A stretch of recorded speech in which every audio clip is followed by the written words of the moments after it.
మన బెంగుళూరు నగరంలో అరుదైన సూర్యభగవానుడి ఆలయం ఉందని మీకు తెలుసా? అయితే ఒకసారి చూసొద్దాం రండి. ప్రధాన గోపుర ద్వారం గుండా లోపలికి వెళ్తే మనకి విశాలమైన ప్రాంగణం కనిపిస్తుంది. ఇక్కడ హోమాలు జరిపిస్తారు. ఇంకా ఇక్కడ వృద్ధులు, వయసు పైబడిన వాళ్ళు కూర్చోవటానికి బెంచీలు, ఎండ తగలకుండా పైకప్పు వేయించబడింది. ఇక్కడే ధ్వజస్తంభం కూడా ఉంటుంది. కొంచెం ముందుకు వెళ్తే ప్రధాన ఆలయానికి చేరుకుంటాం.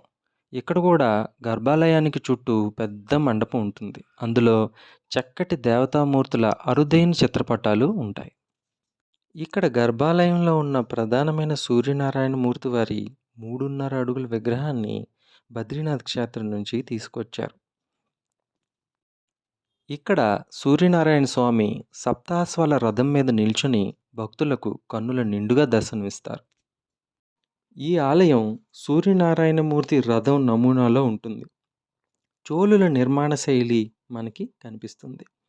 మరిన్ని వివరాల కోసం డిస్క్రిప్షన్ని చూడగలరు. ఓం నమో సూర్యనారాయణ మూర్తినే నమః.